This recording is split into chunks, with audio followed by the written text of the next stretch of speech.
makausap ng personal at makapanumpa sa notaryo publiko. Nakagawa tayo ng paraan, nag-notaryo na lang, online, nakiusap tayo sa abogado na natatakot sila sapagkat alam naman natin kung gaano ka-private at gaano kasinhi ang administrasyon ni Bongbong Marcos sa panggigipit sa lahat ng lumalaban sa kanilang pagkanata, korupsyon at kuratong kapinan.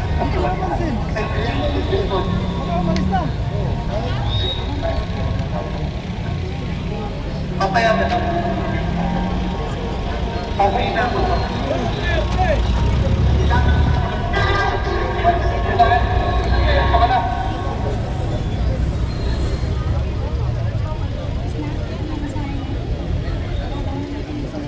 Okay mga kababayan, ang susunod po na magsasalita ay si Judge Monel.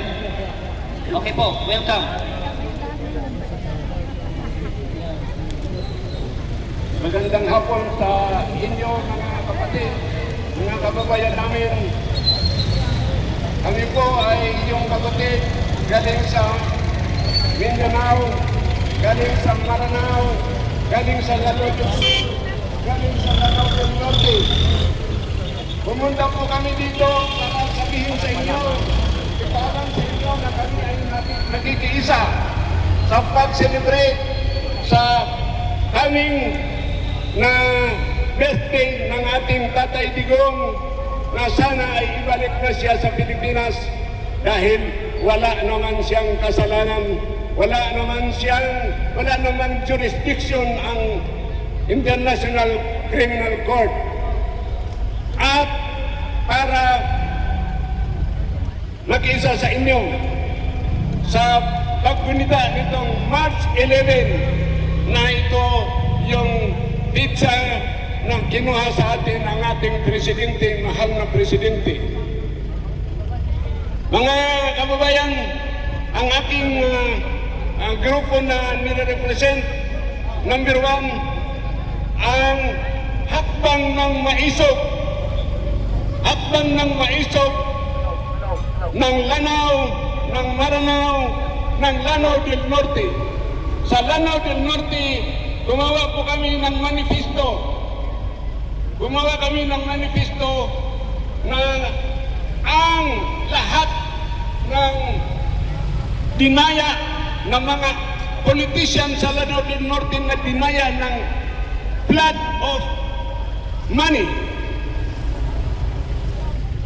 Flood of money galing sa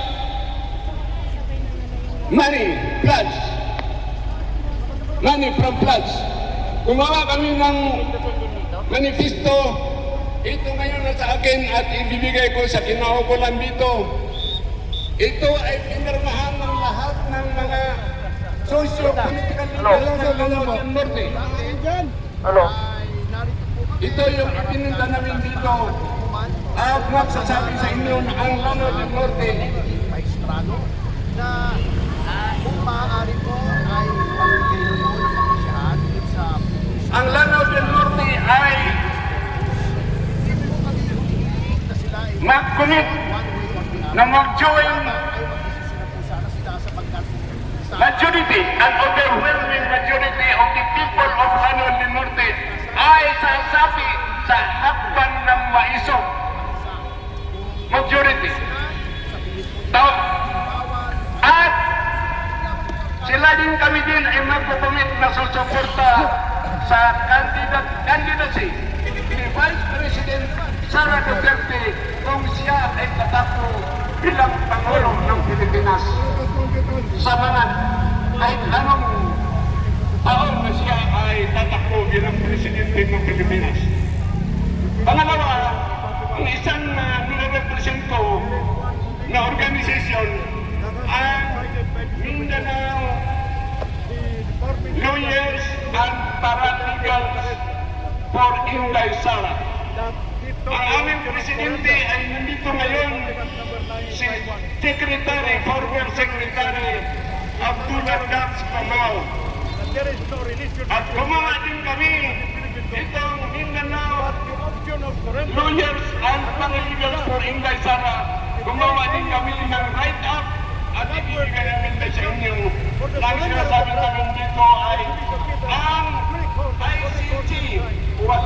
jurisdiction kay Tatay Digong dahil sa ang batas. Maraming batas sa Pilipinas ay nagsasabi na kahit na foreigner, kahit na permanent resident, hindi pwedeng i-deport, hindi pwedeng i-extradite kung walang order ng korte sa Pilipinas.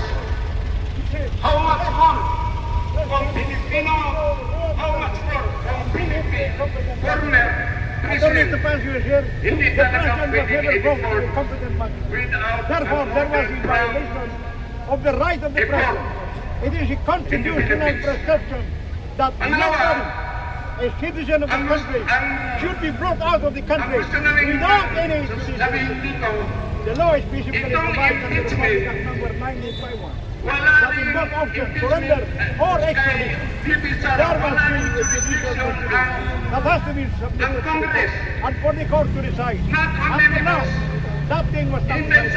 So it is about time that the Supreme Court should decide. So that the case of Jennifer Mano and anybody facing criminal charges before the ICC nag-i-impit sa kanya, will not be afraid to go out in the office. nag-aukusa sa kanya, Because if there is a decision of the Supreme Court ng that the validity option of surrender was not in accordance with the Constitution, was not in accordance with the Republic Act number 1951. Therefore, the arrest of the President was not in accordance with law. Thank you. Saka kaya rin po natin ito ginagawa, no? Kasi napaka-importante po ng decision na ito. Bakit po? Kunwari po matalo sila sa impeachment ni Vice President Sara Duterte. nandito na ending. Okay. Napaka-importante po ng decision din po na hinihintay po natin ngayon. Dahil halimbawa po, kung matalo po sila sa impeachment trial ni VP Inday Sara, paano po kung gawin na naman po nila yung illegal na pag-aresto ng ICC kay VP Inday? Ito pong pag-arrest ay ito pong desisyon ng Korte Suprema ay ang atin pong magiging basis dito. Kita naman po natin nagkakagulo na sa Senado at sana po, lalong madaling panahon, ilabas na nila ang decision. Kita niyo naman po yung tarpaulin namin ngayon, no? Ikulong na yan, mga kurakot. Dahil yung mga dapat makulong dyan, nandyan pa yun. Sir Mike. Secretary Gascon, nakita mo din dito, nakita mo din dito, Petition for Sanctuary dito sa Korte Suprema. partido ng Pilipilawan, nakita mo dito kanina, yung kaibigan ko, si former Secretary Alfonso Cosi, at nakapagparo si Sa lahat. Nung lumabas po yung 18 marino, naging malinaw sa akin kung anong naging proseso ng pagkaalis ng Pangulong Duterte. 5 taon. Okay, ngayon ang susunod na naman Talagang na inaayos magsasalita ay itinoma na ng kaso kay maiso. Pangulong Duterte para Hindi ko sa nagsasabihin mahirap ang na pangalan. sarili ng gobyerno at dalhin sa The Hague, Netherlands. Magandang Gusto ng hapon mga po tao sa lahat. sumundo sa ICC. Muli po ang araw na ito ay Sumundo nasa at ilang nagdala sa araw hotel. para sa mga Nagdadala ng mayang pera. Pinapaikot sa mga Hindi testigo. lamang Nagdadala ng po mga sa testigo. amin, Ang mga maging nagsasalita sa na inyo tungkol mga kapisan na sobra-sobrang unahan ng dating Pangulo Rodrigo Roa Duterte. Bigyan ng Kayo po hustisya na ang kanyang pagkidnap ng Pangulong Duterte. pinagkalasakitan. Higit sa lahat, Kayo na ito ayaw naman ng ay gawing bala sa pera. ating korte. Kayo Pagrespeto na sa ating lagi na bansa. lang ang Pagrespeto sa pinofrontline sa ng mga batas ganitong ng ating usapin. bansa at ng ating republika. Ganyan Yan ang po nangyari kayo kay ang Pangulong mahal ng Duterte dating Pangulong ay hindi natin Rodrigo dapat Roa payagan Duterte. sa ngayon at sa Ngayon darating po, na panahon. sa ating mahal na Nagpipiliin sa Korte Supremo, Suprema. Supreme Nagbubuhan Court, na sila ng kami po